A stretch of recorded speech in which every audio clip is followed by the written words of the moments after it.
So Nick, welcome. I'm really happy to have you in this event as well.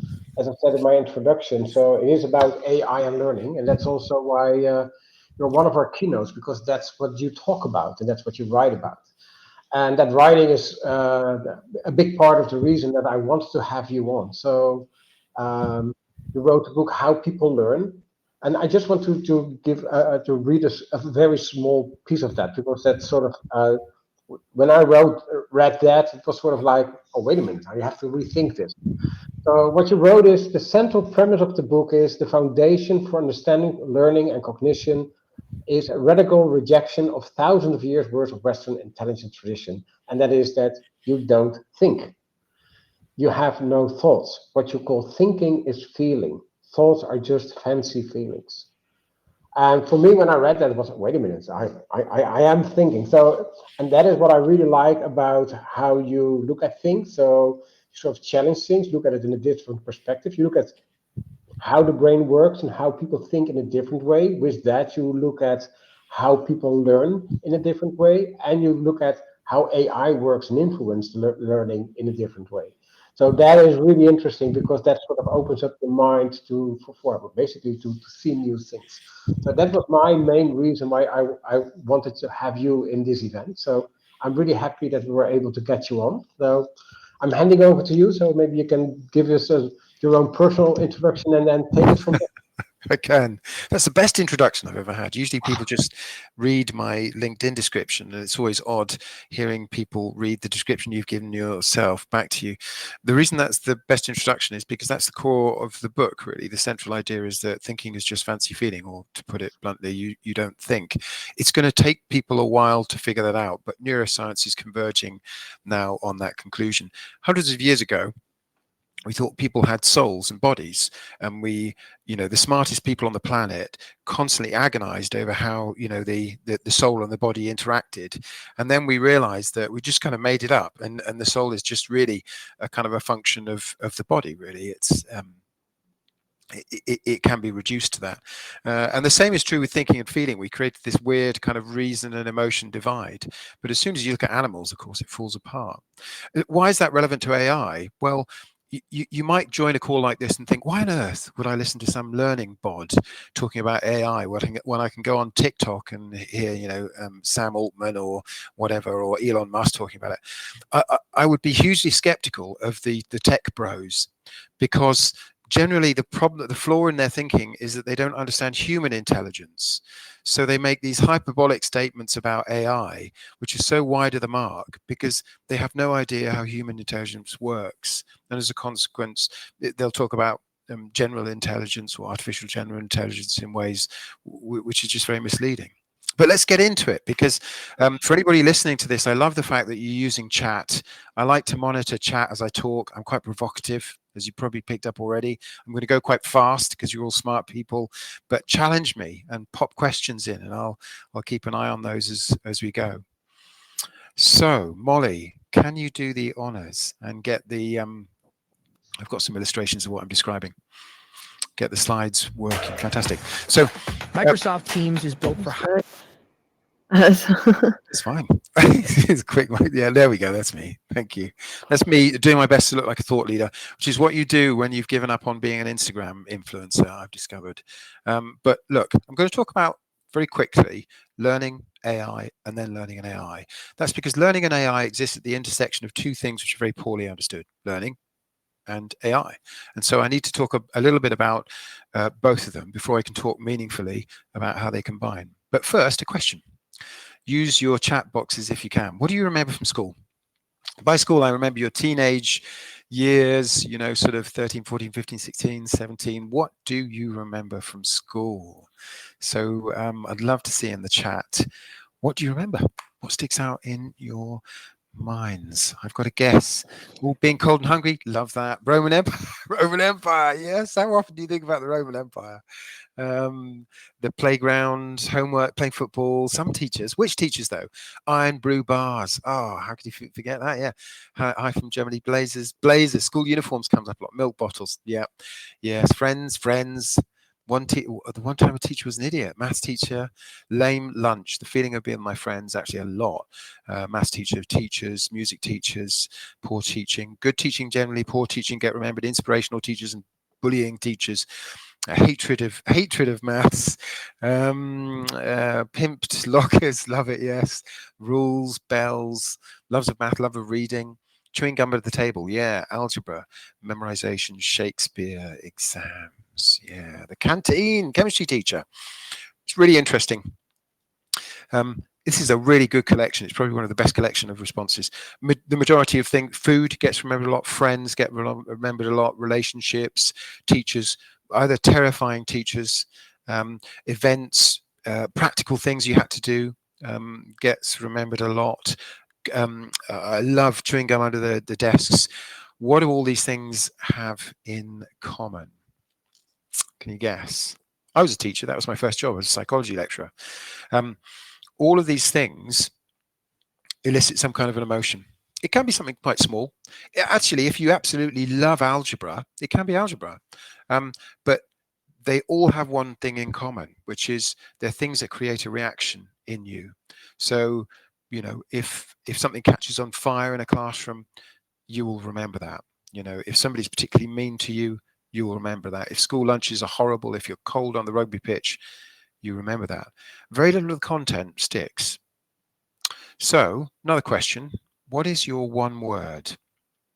If you had to use one word to describe what it is you look for in your working life, when you come to work, what is it that you're looking to kind of give and receive? What would your one word be? While you're thinking about that, this was, I owe this to a friend of mine, a guy called David Selchin, who said he thought everybody had one word, which if you understood it would unlock your relationship with them. Variety, achievement, interaction, creativity, honesty, understanding, that's my word, actually, Julia, thank you. Creativity, humility, brilliant word. Money, that's good. Honest, contributing, friendship, challenge, balance, autonomy, passion. I do this exercise a lot with leaders. One of the challenges that you have with leaders is you have to get them to flex their style. And what they don't understand is that different people in their team are motivated by different things. So if somebody in your team is motivated by creativity, you need to connect them to creative projects and creative opportunities. If somebody's motivated by growth, you need to say, well, this is going to be a stretch challenge, but I think you're going to grow through it. So that was the second thing I learned as a psychology lecturer. The first thing was that actually the only things that stuck with people were the things that they got a reaction. And the second thing was that you can't predict what they're going to react to confidently unless you know them at quite a deep level. Because one person, for example, if you're on a train, this is the example I use in how people learn. If you're on a train and you care about architecture, you might remember a very different journey to your friend sitting right next to you who doesn't care about architecture at all. You remember all of these different interesting features whilst they forget all of that. So what does this tell us about learning? Well, what I realize is that learning and education are two completely different things. This is going to be super relevant to AI in learning because actually, really, I'm only seeing AI in education. I'm not yet seeing AI in learning. I'll explain why. But actually, generally, when people say, I'm going to talk about AI and learning, they mean, I'm going to talk about AI and education. Education is this weird ritual where we take some content, typically factual content, and we sort of push it out at people in the form of a lecture, you know, or a module. Whereas learning is a natural process. We do it, rats and cats do it, and it's based on our reactions to events that happen to us. And when you think about the application of AI to learning, it's almost entirely unclear. Almost nobody talks about it. When they talk, they're talking about the application of AI to education. So let's talk briefly about learning. So what do we know? 1949, Donald Hebb famously said, neurons that fire together wire together. So the basis of neuroscience, you know, most of us know that as you're moving around the world, your neurons are firing and reconfiguring, depending on what they're firing together. What are they storing? Nobody knows. Turns out nobody knows. They're not storing exactly anything because you don't remember anything perfectly. Unlike a machine, you don't have a photographic memory. Even people who claim to don't actually. You don't remember sounds or anything perfectly. So what format is your organic system, your nervous system, using so that it can reconstruct memory? Because we know memory is always reconstructive. Sheldon Cooper does. Oh yeah, only fictionally. So what format is it using? Well, this was the question I answered in How People Learn, which is it's a radical idea. You are only storing your emotional reactions to things. You don't actually remember anything that happens to you. You only remember how it made you feel. You might think that's crazy, but it's because we tend to think of emotional reactions as being big, gross, like happy, sad, whereas in fact they're very subtle, as people like Daniel Kahneman showed in Thinking Fast and Slow. System one is this massively powerful system, largely hidden. So we store our emotional reactions to our experiences and we use those to reconstruct what happens. How does that help us? Sounds a bit academic. It means Can I ask a question on that, Nick? Because is there any evidence for that you store like those feelings, those emotions, instead of like the actual thing? So how do you? Yeah, the question is there any evidence that contradicts that in a sense? So I've got a whole load of bits of evidence which I like. Some of them are older, some of them more modern. Modern neuroscientists like Antonio Damasio says a great many similar sounding things in Descartes' era. Mary Helen Imodino Yang, in her book Emotion, Learning and Memory, draws on very contemporary, up-to-date neuroscience around this. She says at various points that you cannot separate learning from emotion, that they are the same thing. In fact, that learning is a subset of emotional processes, very similar to what I'm saying. My favorite piece of evidence, though, is Elizabeth Loftus back in the 1970s, who looked at eyewitness testimony. She basically found that the words that you use when asking somebody to recall an event, she showed people a film of two cars in an accident, alter the emotional significance of those, alter their memory for the event. So she found that if she said, how fast were the cars going when they contacted, she would get a very different response to how fast were the cars going when they smashed. So all of the evidence has been there now for decades. We just haven't been able to make sense of it. That's the simplest way of grasping what I'm saying. All of the evidence has been there. Daniel Kahneman's book is full of evidence that cognition is fundamentally an emotional process.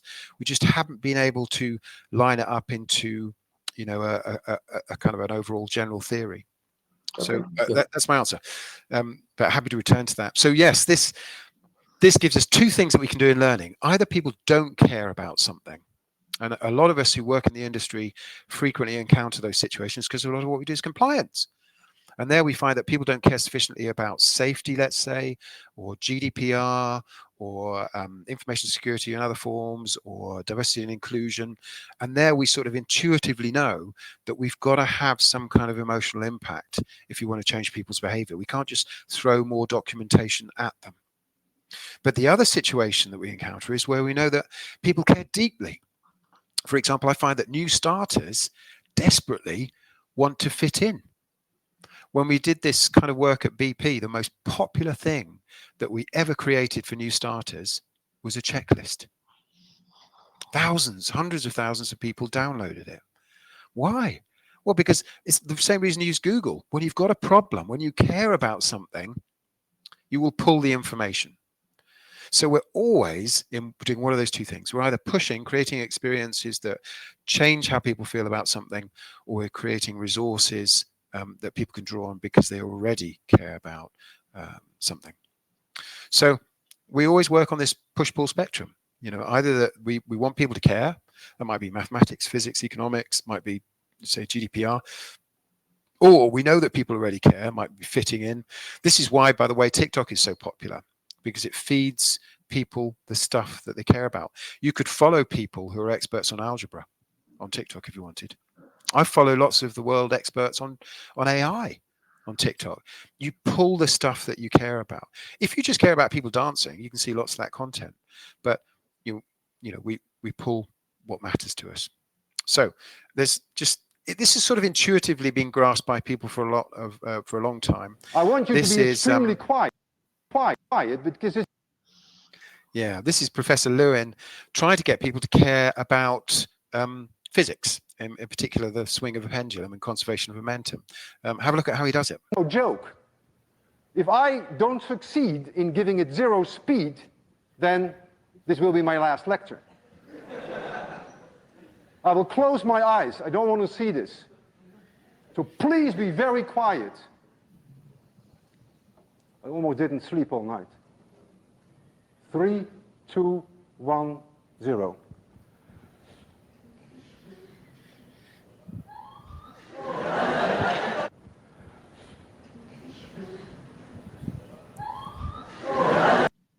So you see, he intuitively grasps that it is, you need to give something that isn't significant to somebody emotion, some effective significance, if you want it to be recalled.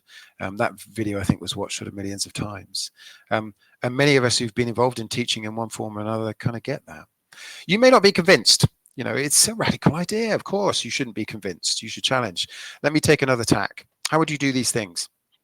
How would you find your way in a strange city, help your daughter with her homework, find a restaurant in a new area, learn how to play? How would you do any of those sorts of things? Answers in chat. There's 2 bonus points, by the way. There's 2 down with the kids answers, if you can guess those. Google or Goggle, YouTube, ask people. That's a great one. Google. You haven't got the bonuses yet, though. Google, YouTube, yeah, all solid answers. Yeah, ask people, ask my wife, she knows everything. Absolutely, I'm sure that's true. Wander and see, yeah, ChatGPT, that's one of the bonuses. ChatGPT, very well done, Sylvie. TikTok, and that's the other, yeah, if you're done with the kids, yeah, use your brain, just figure it out. Yeah, Bing AI is also good. Yeah, ChatGPT. Time travel, I have not heard that one before. Claude, yeah, Claude is great. Keep trying. I've asked this question many times. Nobody ever says classroom or e-learning. Isn't that interesting? Because those are, of course, the educational weapons of choice.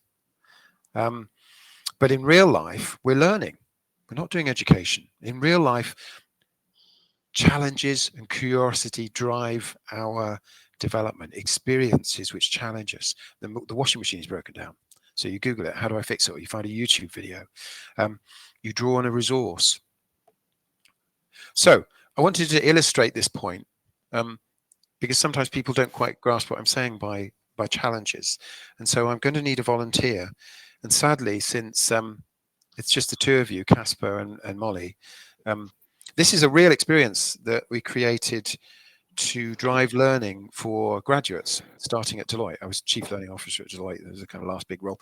And new people into the company, new graduates, didn't understand how to stand up and talk about a topic because they'd never been trained to do that. So we created a challenge. We get them together in a room and we'd say, pick a card. They're numbered 1 to 5, and you have to talk about that topic. So who would like to go? Casper or Molly? I give the honor to Molly. So yes. Yeah, I can go. Very good. I will pick lucky number 3. Lucky number 3. Good choice. Yeah, thank you. So you've got 60 seconds to talk on this topic. All right. I'm sure the listeners that we haven't arranged this in advance, so it's a surprise to you, Molly. The topic is, hopefully you can see that, my most impressive dance moves. My most impressive dance moves. So yeah, I'm sure you're an expert on this topic, so take it away, starting now. All right. So yeah, this one actually I think was a popular one like 6 years ago, and I can't remember what it's called. Of course I can't remember, but it's the one where you kind of go like this and then you move. And I was with the floss. Thank you. I have some, someone put it in the chat as well. So I have some younger cousins, and they were able to do it so fast. And I was like, okay, well, if you guys can do this, I have to learn how to do this. So I stood in front of the mirror and I did it really slowly. And then I eventually learned how to do it a little bit faster. And now I think I can do it faster than my, well, I guess they're now like 13 and 15-year-old cousins. Oh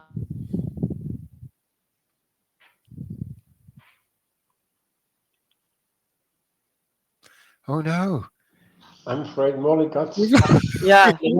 I think I'm back now. Sorry, the internet in the office is going out. But yes, whatever button you pressed, that was a great trick, by the way. She's reconnecting. Okay. Yeah. But that was okay. She wins. You win. Yeah, you've done 1 minute and 10 seconds. Yeah, round of applause for Molly. Yay! So I liked that. I liked your enthusiasm. That came across really well. I liked the practical demonstration. I like the specifics. I like the flossing, and you sort of showed, but also there was a bit of encouragement in there. You said you practiced it in front of the mirror until you perfected it. So there's a bit of kind of technique there. So my question to you is, do you think you'll remember being made to do that on this call by me? How long are we talking? I mean, tomorrow for sure. Yeah. 10, 15 years from now, I can't say for sure. Yeah. Generally, if you get somebody up on stage, for example, that memory sticks with them a long time, because challenges are inherently emotional and motivating. So this is how learning works at work. So a person's learning pathway is their job. For heaven's sakes, we just stop creating silly learning pathways. I'll come back to that in a minute. A person's learning pathway is their job. If we're trying to help them, we either do one of two things. We either create resources that help them with the job, performance support if you prefer, or we create new challenges which actually elevate them into different capabilities. There's only those two things we can do. All of the other stuff is just education. It's this kind of weird self-serving ritual. So AI, enough about kind of learning. Let's talk about AI. First, big questions. Will AI take my job? Yes. So if you don't believe me, you can read Martin Ford's excellent book, Rise of the Robots. I think that, and I think Elon Musk said something very similar on an interview quite recently. There has been such a misunderstanding of AI and AI's capabilities over the years that it's just baffling to me that people think there's still an argument for saying that it won't. In particular, I think I sat through conference after conference, I guess many of us did, where we were consistently misled by kind of experts about the direction of travel. And I can summarize the direction of travel, which was broadly that don't worry about AI, because it's just coming for all the blue collar jobs. It's just coming for all the routine stuff. In fact, if you're working in anything kind of remotely kind of creative, problem solving-y, you'll be fine. This is an extract, actually, just to back this up, from the World Economic Forum 2018 paper, where they said, as you can see, human skills such as creativity, originality, critical thinking, persuasion will retain or increase their value, as will complex problem solving, and often in complement to technology where we are freed of the need to perform routinized, repetitive tasks. In other words, AI and automation would tackle all the routine stuff like lorry driving, whereas us who are doing things like programming and, you know, art and music, and we will be fine. The opposite, the exact opposite, has been true. What are the first things that, you know, ChatGPT, probably kind of 3 started to conquer? Copywriting, all of the creative stuff. Midjourney, I use Midjourney now frequently. Music making is in the sights, as is movie making. That would be one of the next things to go. And actually, lorry driving is kind of safe for the time being. So I think it's worth just pausing for breath and noticing that we were, because often I think human culture doesn't do that. We don't stop to reflect how utterly wrong we were about things and ask why. But we were completely wrong about that. So how quickly becomes the question? And it depends a bit. Depends really on these two factors of commercial opportunity and ease of conversion. So the stuff that's happening now, copywriting, legal, translation, recruitment, chat, that all of that is happening around us kind of as we speak. The stuff that is either less of a commercial opportunity or more difficult to convert. So for example, you know, transportation, although I was in Austin a few weeks ago and they've got self-driving taxi cabs on the roads, military applications, relationships are actually happening pretty fast. You can now have your, you know, chat GPT partner hooked up to some kind of image generation, soon to be kind of video generation, in a kind of terrifying sort of way. And then there's stuff which, you know, possibly won't happen for a while because there isn't either the commercial opportunity and it's quite difficult to do. But we should still be worried. This is a post that some of you might have seen. A lot of people did that I posted onto LinkedIn just a couple of weeks back, got a lot of traction. I asked Midjourney to generate an image of the perfect employee. These are the first 16 images. So there's a big question about bias, because in essence, Large language models are constructed of bias. They're a concatenation of bias. In the same way that the Eiffel Tower is made of iron, AI models are made of biases. When people talk about bias, they're usually talking about bad bias. But the problem is that the bad bias, it exists in the data that we feed it, and then accountability vanishes. So you can imagine an organization thinking, oh, instead of having a recruitment team, we'll just outsource all of that to this third-party service, which uses an AI model to select the right employee. But then if somebody gets turned down for a job and suspects that it's because of bias, how do we know that the bias is in the model? We can interrogate it, of course, but it may give us exactly the answer that we want to hear. From an organization's perspective, they've absolved any risk. If the model has been fed bad data, who is then accountable? Who took that decision? Joe Bloggs? He left the company 10 years ago. So this is the thin end of quite a big set of kind of ethical problems that you'll, I guess, be talking about more tomorrow. So will hybrid save us? I still meet the odd kind of AI optimist who I think thinks I will save us. No. If you want a model for hybrid, have a look at taxi driving. London taxi cab drivers used to have to learn the knowledge, and that meant that they had a lot of capability in their heads. It took many years to pass those exams, and they could command a higher salary. We introduced a hybrid model with sat-nav. We introduced an AI device into the car, which did a lot of the thinking for them. What did that do to the industry? Well, it just massively changed it. It created Uber. It collapsed that model of capability into a relatively low-skilled gig working economy. And of course, we can all see where that's headed. It's just a stepping stone in the direction of automated driving. So where do I hide? Handmade pottery. This is only kind of partly a jest. It's actually a metaphor, because you'll notice that people will still thanks for that. People, yes, and I've seen Stephen Fry's book. I think that's almost like the least of it, his talk. People will still buy things at a higher cost that are less perfect because they're made by a human being. A meal might be an example. You might still go to a Michelin star restaurant in a world where all the other meals are just manufactured by robots.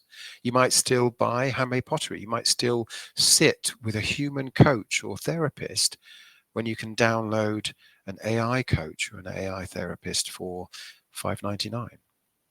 So there will still be a market, but as you can see, it will be at the premium end, and learning has a role to play there. Why are people going to university? They can get it all online, apart from the exams. There's nothing they can get there that they can't get online, apart from the experience. So we'll come on to that in a second. So let's talk about AI and learning, which is the really interesting bit then. So a lot of my work is spent in these two domains, either creating experiences that enable people to grow. This is one for leaders where they are aggressively micromanaged by an actor, and at the end of 30 minutes of that, they can all tell you about the dangers of micromanagement, how it demotivates people, damages performance, and so on. So those kinds of experiences are very powerful. This was an 8-week experience for a global fast-moving consumer goods company, where the executive team had to go through all of the challenges they might expect to face in the new world as they transformed. Everything from meeting their customers, hiring new people, presenting at a conference, handling difficult customer care complaints. And the flip side of that is resources. This is a really interesting story, by the way. When I joined BP, there were 8 hours worth of e-learning modules, and they were mandatory for everybody who joined. We had about 6,000 people joining a year. When I looked at the data, only 300 people had ever completed them, and we were being asked to refresh them. So I said, well, I'm not going to do that. Instead, I'm going to do something radical. I'm going to talk to people who've recently joined. I'm going to find out what they were struggling with. We're just going to build useful stuff. We're just going to build things that will help them with all the problems that they face when they join. We're not doing education. We're going to do learning instead. So we built resources, not courses. We built short videos that told people how to fit in. We built little checklists, as I said. We've got 1 million hits. 1 million hits to this site. It's the most popular site anywhere in the organization. It wasn't mandatory. Most of the visits were elective. It was transformational for us, for the industry.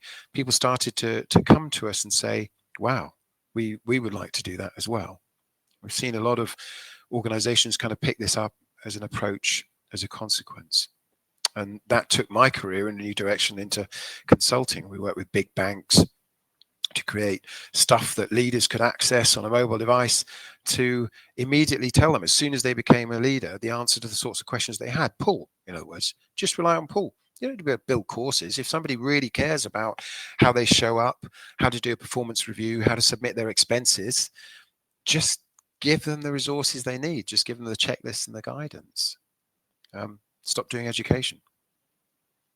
So how does AI impact L&D?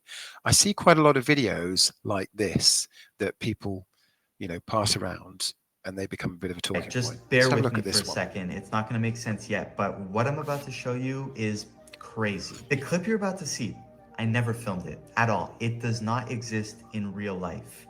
Just watch. The video you're watching of me right now is completely AI generated. It sounds like me, looks like me, and it's even the same background I use for my videos. AI is getting pretty scary, and soon it'll be hard to tell what's real and what's not. So that's a great video from Jake Rosenthal. And so what tends to happen is that people share a video like that and they think, wow, this is going to revolutionize education, because instead of actually having instructors who'll just be able to have a document, feed it into a tool like HiGen, which was used to create that, and you'll have a kind of virtual instructor where, hey, we can fire all our lecturers, we can get rid of all our instructors, just type in the lecture, feed in the lesson plan, and you can have whoever you like kind of read it out to students. Is that a good idea? No, it's a terrible idea. Well, why? Firstly, because lectures are pretty much the most ineffective format for learning. There's a guy called Eric Mazur who's done a lot of research around this, said they're so ineffective that we should deem them to be unethical, which is why generally fewer and fewer students are actually turning up to lectures at all. If you're thinking of that as an approach in the organization, you'd be better off not patronizing them and just sending them the document. So this idea that somehow AI is going to enable us to sort of do these sorts of things and it will make anything any better is indicative of what I've called bad thinking around AI. And I think there's an awful lot of it about.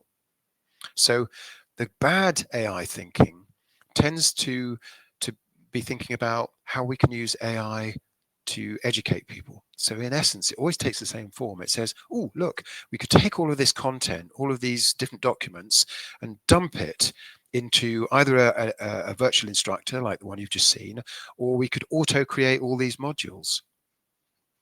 Are the virtual instructors working? No. Are the modules effective? No. Why? Because they're neither resources nor are they experiences. So then they're not actually doing anything at all. So look, be very wary whether you are procuring, because many of you will be approached by people trying to sell you this class of solution, or you may be developing it yourself. Be very wary of that, because you're repeating a mistake that we've made for decades. At the turn of the century, I was bound up in the birth of e-learning. We thought it was going to transform things, that people would be able to learn anytime, any place, anywhere at a speed which suited them. Did that work out? No, because you didn't really understand why and how people learn. So what can we do? Can I ask something, Nick? Yeah. I see a remark from Stephanie who says, and yet here we are in a lecture voluntarily. So that's an interesting one, because of course you, when creating this presentation, thought about that. So what are the things that you did to sort of mitigate that, to sort of work around the fact that you are talking and we are listening? Yeah, it's a good point, and it's a fair challenge. So there's it's a one that I sort of anticipate. So the first thing is, I know in advance that you're going to remember kind of very little of this. The only stuff that you'll remember won't be push, it will be pull. I've got a good sense, because I spent some time talking to yourself and Molly, of the stuff that you really care about. Now, you might only remember 2 or 3 points from everything that I'm going to say. That would be my prediction. But if I were to ask you why you remember those points, you would say, well, those are the things that resonated with me. So in essence, what I'm doing is I'm trying to guess at all of the stuff that you care about, and actually give you a series of kind of resources or things which respond to that, so you can kind of pull on them. Why doesn't that work so well in organizations or in education, frankly? Well, the answer is it's because generally your audience are unwitting. You elected to come to this. My best bet at getting stuff across to you is that you also care about this stuff. But that's very rarely the case when you're firing a module out to employees or talking to a group of students in a room. And again, I'm just going to make this point one more time. The only thing, I'll give you a real example, because sometimes the stories stick better. I was talking about psychoactive drugs, which is part of the psychology curriculum.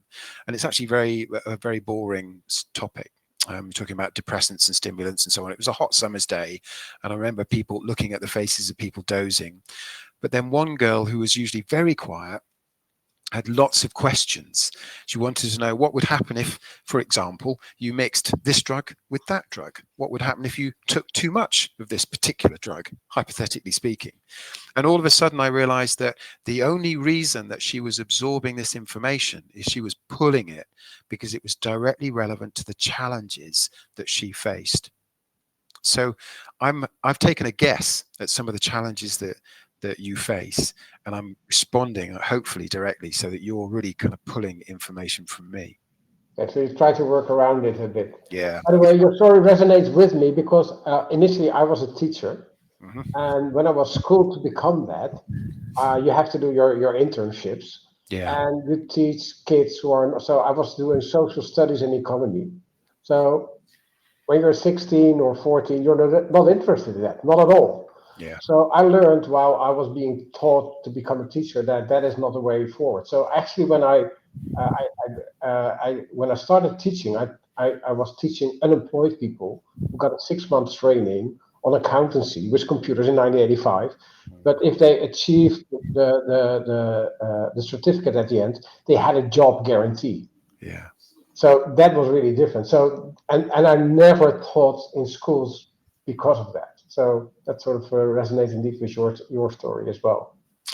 Yeah, and I used to have to teach when I was only in my 20s. I used to have to teach technology to an evening class I taught to people who were so-called mature students, and they were often very skeptical about technology. And I learned that the trick was to find something that they did care about. So let's say somebody cared about gardening, and they would say, well, have a look at this. Look at this gardening forum. Have a look at this gardening website. And all of a sudden they wanted to participate, and you could have the conversation about an email and how you set up an email and all that kind of stuff. But to pick up on something you said, Casper, yeah, this is a massively suboptimal format. When have any of us on this call remembered something really stuck with you from a webinar? So the answer, you're sort of prefacing my answer, and you're absolutely right, which is you need to design an experience. If you really want to change people, you're either giving them a resource because it meets the challenges they have, or you need to design some kind of an impactful experience. And actually, these sorts of platforms are not designed to do that. A PlayStation does that. That's what it's designed to do. So yeah, you do the best you can with an educational technology. But yes, I'll come back to that point, Stephanie. In general, they are useless. The only time when a lecture works at all is serendipitous, because it happens that somebody in the audience is fascinated, cares deeply about that topic. It's a bit like my train journey example, is that you see all this architecture whizzing past you, but if you're somebody who absolutely absorbs every last detail of that because it's your heart and soul, then some of it will stick with you. And that's the answer, Katharina. Audience analysis. You cannot do learning without audience analysis, in essence, because it's only the concerns, the things that the audience care about, that drive their learning. But let's talk a little bit more about bad AI, and perhaps you'll see how this comes together. So yeah, a lot of AI pitching is like a salesperson saying, look, I can sell you a robot rain dancer. Look at that over there. You've got a team of rain dancers over there. We can replace them with a robot rain dancer. Is that a good deal? Well, I mean, yes, it's cheaper, but no, neither of them is actually doing anything. So in case that sounds a bit abstract, let me apply it in a very specific way. I see a lot of this in the learning industry. People taking a capability model and using it to align some of their LinkedIn learning or other learning platform modules into a pathway. When I joined Deloitte, we were awash with thousands of pathways, and this had become a cottage industry. Somebody in the business would approach us and say, we need a solution for this, and we say, oh, we can create a pathway. So I asked the question, who is using the pathways? Nobody is using the pathways. So we shut it down. We shut the whole thing down. So what do you do instead? Well, you actually take the time to find out what challenges people face. What are the tasks that they're having to do on the job? So a task is a very specific thing. This is why people get muddled about capability and skills. A skill is associated with a specific task. It's not a synonym for capability. It's a subset. So a skill might be preparing a pitch deck, and then you create resources. You create a pool of resources. So a pitch template, some good examples, some bad examples, top 10 mistakes. That then becomes helpful to people, because if they're trying to do a specific task, they can draw and they can pull on the resources that are useful. So look, we're seeing AI being used effectively on the left-hand side to do something pointless more cheaply. Whereas really, we should be using data. I listened to the last speaker talking about internal data, and that absolutely is an application, because all of the things that people really need to know is all of the stuff they can't get on Google. So feed it the emails, feed it all the internal knowledge, and train it on the stuff that people really need help with in your organization that they can't Google.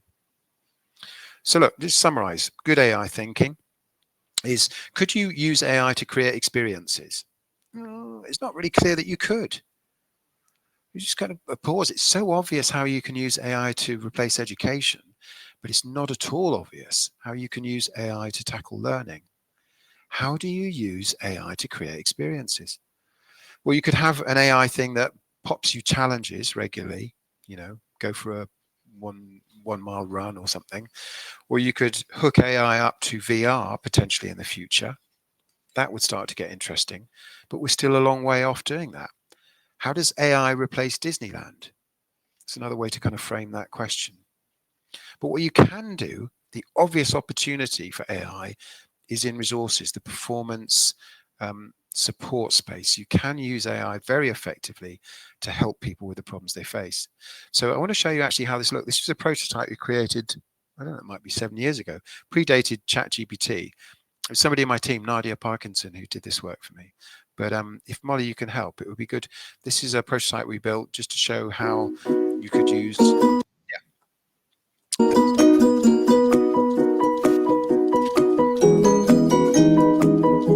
So this is a chat bot. You join an organization,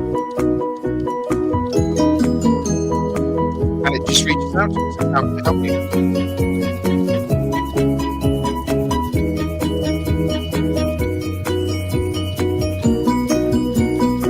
And then it points you at resources. Sorry for the plinky music. Just here's something helpful, not courses, just useful stuff, simple advice, steps you can follow, stuff you can print off and download.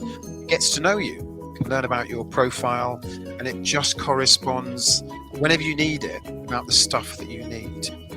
So it acts like a buddy. So an AI buddy for new starters will make a huge difference to your organization. It will give you quick tips.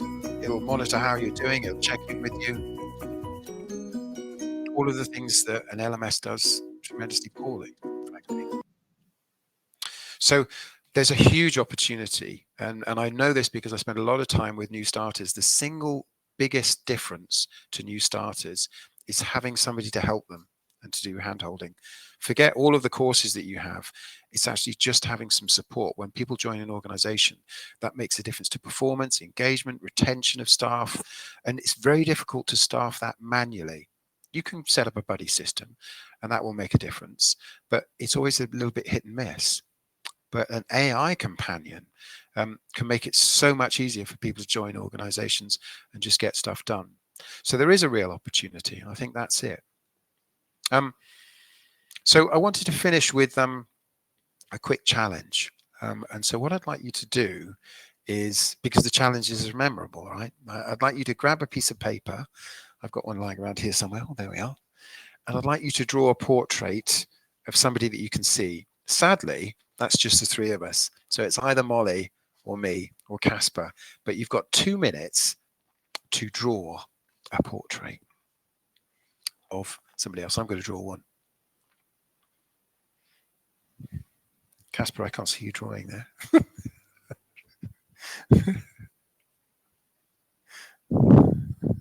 People always start with the hair.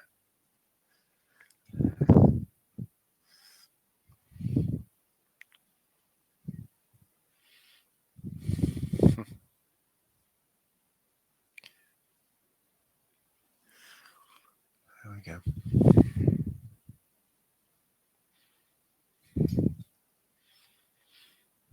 I hope you're doing the same thing. There should be 189 people all drawing portraits, scribbling furiously. At the end of this challenge, you're going to be able to stick these on your fridge and see how constructively your kids can critique them.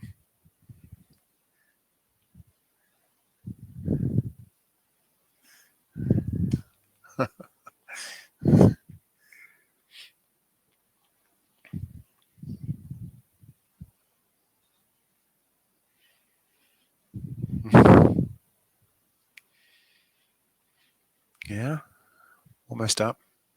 Time's almost up. 30 seconds.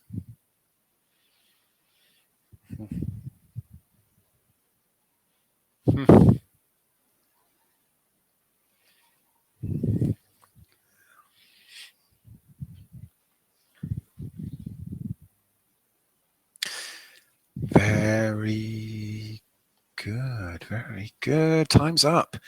Let's share what we. So this is. You have to guess at who this is. Yeah. Any guesses? That's you, Molly. Yeah. Yes. Yes. I'm really not a drawer, but I think you can tell who this is as well. Yeah, it was Stab. So, if you're playing along at home, how good was your drawing? Good? Any of you budding portrait artists? So, typically people's drawings aren't that good, and people tend to assume that this is because they're not very good at drawing, and that's what they'll tell you. But the reality is that most people haven't had to do that since they were at school. What's my point? Well, my point is that it's challenges and experiences that drive our development and growth.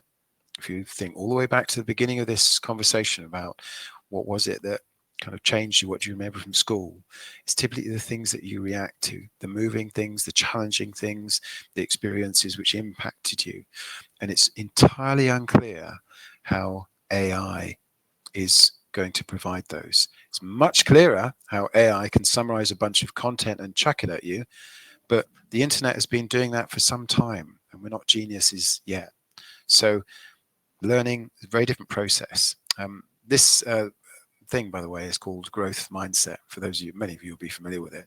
This idea that we have to be able to challenge people, and if you believe that you can do things, the likelihood that you will grow and develop is that much greater.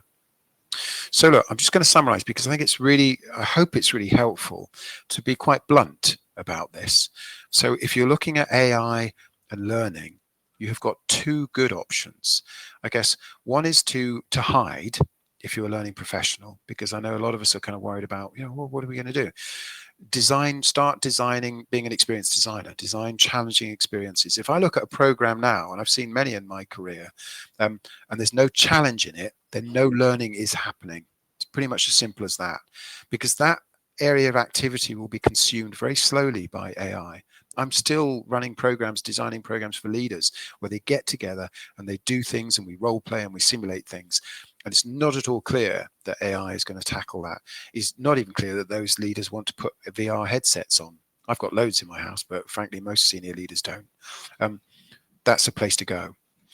But the thing that you can do if you want to build or procure AI systems is look at performance guidance systems, systems which will tell people minute by minute, what to do. And if you're not doing that as a learning professional, you will very quickly face competition from third parties who will try to sell performance guidance systems into your organization and say, well, look, it'd be much more effective in trying to get them to do all these e-learning modules, which they're not doing, frankly, anyway, to actually just have a system which tells them minute by minute, this would be the best way to handle this conversation. This would be the right decision on that email. Here's the commercial risk here. And then there's a bad option. The final one, which I'm seeing a lot of, which is education, AI and education, which is creating cheaper, faster, useless systems. So watch out for those. You will be able to make some money. A lot of money will be spent on those. They will do very little to alter learning and organizations, but they will be cheaper. So cheaper, faster content dumping, we're seeing a lot of. So at least be able to kind of spot the difference. So I'm going to stop there, and then we've got a bit of time for questions, if that's okay. Yeah, before we go to the questions from the chat, I have one for you. So if I sort of listen to your story, isn't then sort of the problem that we have is like a mindset problem with L&D, that we think that learning and development is our problem, and in fact it's the problem of the employees. So instead of coming up with solutions for learning or education, as you call it, we should just indeed support people in their learning needs and be sort of make a 180-degree turn there. Is that a correct conclusion? Yes, I mean, we should stop doing education and start doing learning is the way that I often frame it, because education is a burden on the employee. And this is the problem, is that we sort of modeled school. We've got little kind of classrooms and modules, but effectively people are already learning, and what's driving their learning are their jobs. They have got stuff to do, which is why they will tell us things like, well, we haven't got time for learning, which is nonsense. Of course, they've got time to Google stuff. They're learning all day long. What they mean is they haven't got time for education. They haven't got time to do stuff in addition to all of the learning that they're doing kind of on the job. So you're right, Casper. The better thing to do would be to spend time talking, do audience segmentation, figure out who are the different classes of people that you're trying to support, what problems they have, what tasks they're struggling with, what they worry about, and provide useful stuff. That's what Sky, for example, Tracy Waters at Sky did a brilliant job of just turning that ship around and saying, let's stop hammering people with courses which aren't making any obvious difference, and actually start helping them with resources by talking to them. But of course, why don't we do that? It sounds so obvious. It's like design thinking, right? Well, you do that with any other product or service. I'll tell you why we don't do it, because education doesn't do it. You didn't rock up on your first day of school and have the teacher say, we're going to analyze everything you care about and create a curriculum which responds to the things that matter to you. That's not how education works. So this is what I mean. And quite literally, we've just kind of mirrored all of the flaws of education into our organizations and crushed learning in the process. Yes, somebody's so many questions. This is great. Thank you. I'll answer the simple ones, I guess. Sylvie's asked, do you add storytelling and experiential learning to make me personal emotional? Yes, beautiful piece of research by Barrow and Clark in 1970, I think. They showed that storytelling increases retention for information 7-fold. It's the biggest single cognitive effect that we know about, and it's all down to the affective dimension. That's effectively what storytelling does. It adds an affective layer. So yeah, storytelling is very powerful because it adds an emotional layer of significance. There's a sort of philosophical, almost Zen question from Stephen, which I like. Should people think of AI as a single lake or a billion drops of water? I think we heard some of the answer to that. So GPT-4, let's say, is more like a lake because it's just consumed, billions of bits of, if not trillions of bits of content. But actually, if you're thinking about organizational applications, you're probably better off having a local instance and training it on organizational data if you want to sidestep the copyright issues and get kind of better responses that are more useful for people in that organization. I'll give you an example. I'm working on a project where we're trying to create guidance for leaders working in an aircraft-related organization. Now, you can go into ChatGPT and say, what guidance would you give? And it will just give you generic kind of nonsense that wouldn't really be useful to anyone, because what you really need to know are what are the specific standards, values, requirements in that organization. So I think that's why quite often the drop of water is a better model. There's an interesting question about from Ian. Our leaders and sector experts don't want to challenge the learner. They just want ineffective lectures that are easy and quick to produce, and AI is making that even quicker and so tempting to them. So, what's a good way you found to persuade the leaders to go in a different direction? At least two different ways. It depends. One is what I call strategic exemplification. We shouldn't villainize our clients. Internally, we're there to serve the business. The reason the business comes to us with these requirements for, can you just do another classroom, is they don't know we can do anything else, because we've never shown them anything better than that. So one thing we did at Deloitte, we did at BP very successfully, is just show, like the BP new starter portal. And once people can see that there's something that's radically better than churning out more classrooms or e-learning modules, they will jump at it. I promise you, people queuing up at the door to do that sort of a thing. The other thing that you can do is, so I have developed a human-centered design model called 5DI. Some people on the call will be familiar with it, but the very first thing you do when a client approaches you and says, we need a course, is challenge them slightly and say, do you? Because look, we're all here to spend our organization's money wisely, and you may need a course, but can we just have a conversation about the outcomes, the measurable, the business outcomes you would like first in pursuit of spending money wisely? Typically your stakeholders will then say, oh, okay, we would like this to change, people to do this differently, people to feel more welcome, for example. And then you can go and figure out a solution which actually more directly addresses those needs. That, in other words, you're tacitly challenging the assumption that the course is always the best way to achieve a desired result by saying, well, the question that really gets asked. Usually it's just like, what content goes in the course, which is the educational transaction that we need to avoid. Yeah, I see a question that is connected to that. So, do you have examples of L&D AI tools that are worth their money? Well, L&D AI tools, blimey. I think that I use, well, to speak honestly, I guess, I use a number of AI tools that help me to create resources. So, for example, I use Midjourney because I often create pitches or resources that need imagery. And rather than kind of hunting around for kind of stock imagery and navigating all of the different complex licensing issues, I find that fantastically useful. In terms of copywriting, GPT-4 gives you, I think, mixed kind of results. I think it can give you a first rough draft of something, but as I say, quite often there's very little value in it if it doesn't address the specific needs of users. I think that it would be good to see more L&D AI tools that are used, for example, crawling organizational data. Probably the biggest potential, I think, is just plugging AI into emails, because all of a sudden then you know everything that people are struggling with and everything that people know about the solutions to those problems. And so I think that that's a rather kind of unexploited kind of opportunity. But at the moment, now I'm seeing very few AI tools that I would consider to be genuinely learning AI tools. Most of them, almost all of them, I think, are just education AI tools. Okay, thank you. I think we have room for one more question, and then I'm afraid the time is up. Anyone that catches your eye, Nick? Midjourney. I'm just scanning through the questions. Ethical privacy concerns with internal data, not really, because as I said on the previous speakers chat, all of your emails are owned by your company. That's in your terms of employment typically. So again, it's a massive unexploited resource. huge amounts of data that capture organizational knowledge.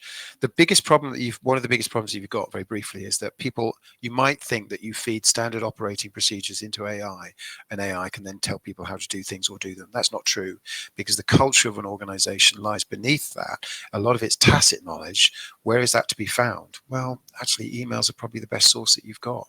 So emails contain a lot of the tacit knowledge that you would need to construct a genuinely helpful, rather than just a silly kind of HR bot that just spits out, summarized versions of policies that frankly nobody's following, anyway. Yes. Any other Copilot? Yes. Yeah. Yes. Learning ROI, very important question. You won't get anywhere near a learning ROI unless you've done something like a define and said to your stakeholders, how should people be thinking and feeling and doing things differently? I'll give you a real example. I do this many times. On an induction program, if you ask business leaders what the output of an induction program is, typically they'll say they want people to feel welcome, excited, valued. And then it's very easy to say, well, how would we measure that? And secondly, if we want them to feel welcome and excited and valued, should we be sitting them in a classroom for 3 days at a stretch and showing them compliance modules? Well, no, maybe we would achieve that differently. So learning ROI really important, but you need to ask the right question at the beginning of a project to have a hope of arriving at that. Okay. So I think that time is up, I'm afraid. So thank you very much, Nick. So at least I loved it. So hopefully that also goes for the rest of us. So thank you for being part of this. Yeah, thank you, Nick. Thanks. I hope it's given you some food for thought. You may not agree with everything, but the conversation only starts when somebody says, I disagree.